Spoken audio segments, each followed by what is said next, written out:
my tribeswoman. It's your one and only Village Igwe, and it's time for another town hall meeting. And you all remember where we left off. The last town hall meeting we had, we spoke about relationship, and right there on the spot, we decided to make it like a series. I'm thinking maybe like a 3-part series or as we go. And you know, we spoke about those wicked people, those people that want to color you for themselves, those people that have come to be able to understand what it is that you carry, and they know that it's going to make them look good if they had you in their corner.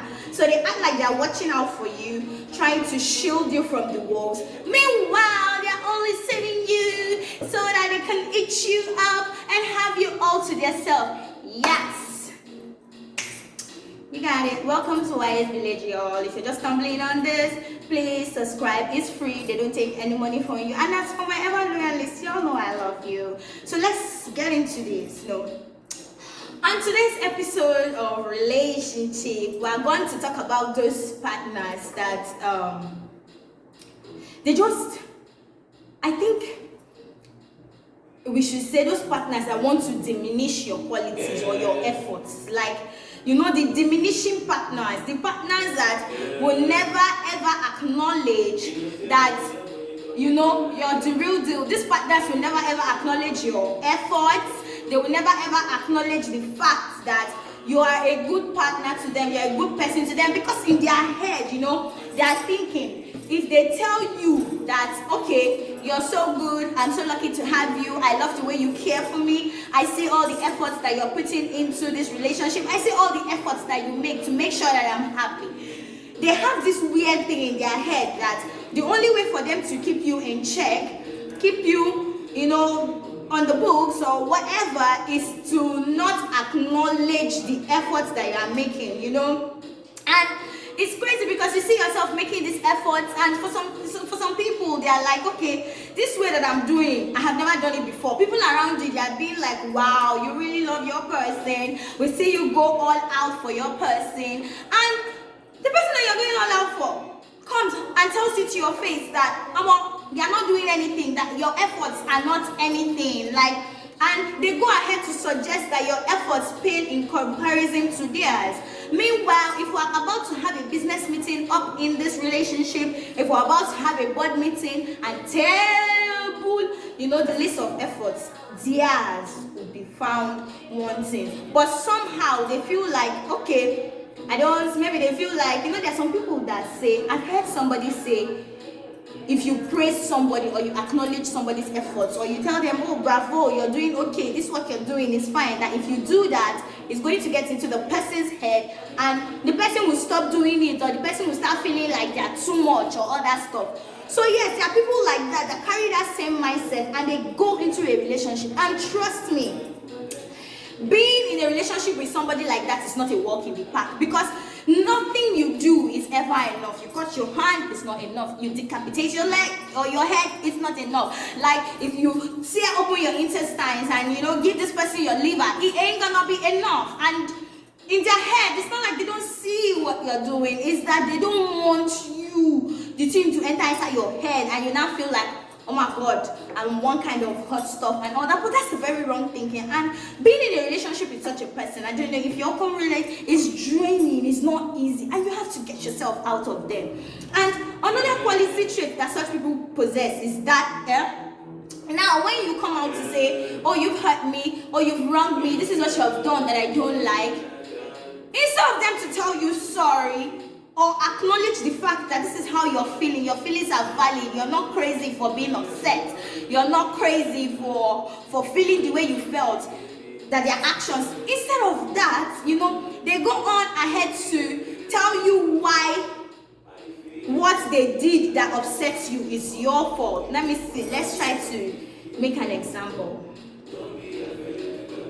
What example is that now? I don't really have any example in my head today. I'm like, the examples they've left me. But you get, when you come to your partner and you say, you hurt me in so way, you hurt me in this way, you hurt me in that way, and instead of them to apologize, they go on to say, you too, don't you do the same thing? You did that to me last week. You did that to me the day before yesterday and I overlooked it. You did that to me last year. Oh, what about at that event we went to, I never said anything about it. Then excuse me, sis. Excuse me, bros. If you did not say that I had hurt you when I hurt you, I'm not a witch. I don't think humans are supposed to be telepathic or psychic or whatever is the word you use for that. You open your mouth and talk. That's why it's a relationship. You relate your feelings, your joys, your successes, your happiness with your partner. It's not, you are not in an experimental room where you are an invigilator and you're just moving around trying to observe. And you expect the person you're in a relationship with to know that you have been observing something that has been upsetting you and you have been keeping quiet about it. That person is not supposed to know. The fact that that person has done the same thing to you and you didn't speak about it does not mean that when you do the same thing to that person, they shouldn't speak about it too, or they have no right to be hurt or to be angry.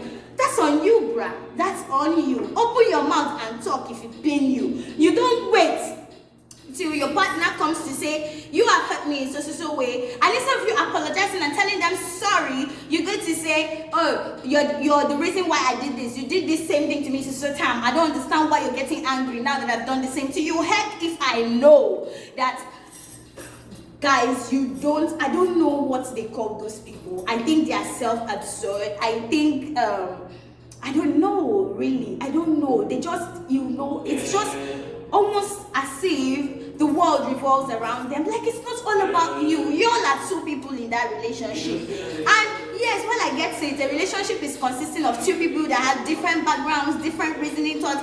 While I get that we all have differences, I feel like logic is logic.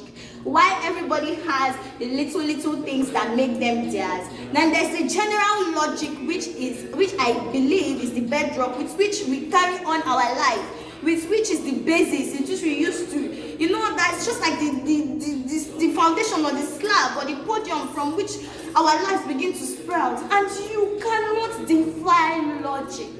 If you have hurt somebody, apologize and say you're sorry.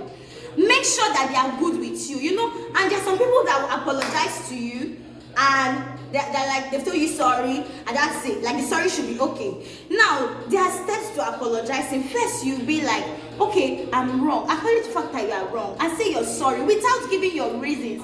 Make sure that after apologizing, you are sorry, then you give your reasons. Then when you've given your reasons, you go on ahead to check, is this person okay? You don't have to kill a goat or kill a ram. Maybe sometimes just a nudge. Afana, I stay angry. Is it because of that small thing that you get angry? Or But when you apologize and maybe say your reason and the person is still sulking, and the person is and you sit down there and be like, oh, I've apologized, it's up to you. Then, and how do you people go from there?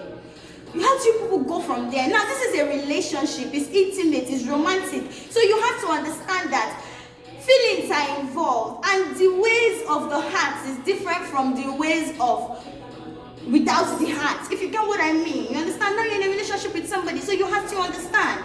Even your friend, even somebody that is your friend that you're not kissing, that you're not cuddling at night, even your colleague, when you upset them and you apologize and you try to spare up conversation, have a chat with the person, you try to be like, is it because of that small thing? You don't just tell, because it's not really easy. Yes, we get it, you have to forgive your spouse and move on. But sometimes you're just so hurt and you're just still sulking. And most of the time, it goes both ways between the guy and the girl. Sometimes you just need a little bit of attention, extra attention, and it will not kill you and it will not break you for you to give it. I mean, if you cannot be soft, vulnerable, and if you cannot just drop all the things that you think you are for somebody that you're in a relationship with, I don't know who you want to do that for, really, because damn, so that's it. These people, they demean your efforts. They still, for me, like, I was in a relationship where I used to tell the person I was in a relationship with, I am the one that came to you. If I have offended you, why don't you tell me? This right here is my flaw. I am the one on the spotlight. I am the one that has been hurt. I am the one that needs an apology and whatever. This is not your spotlight. Don't steal my show. If you know you have grievances that you want to air, do it at your own time. Don't steal my show and carry my feelings and put in the back seat.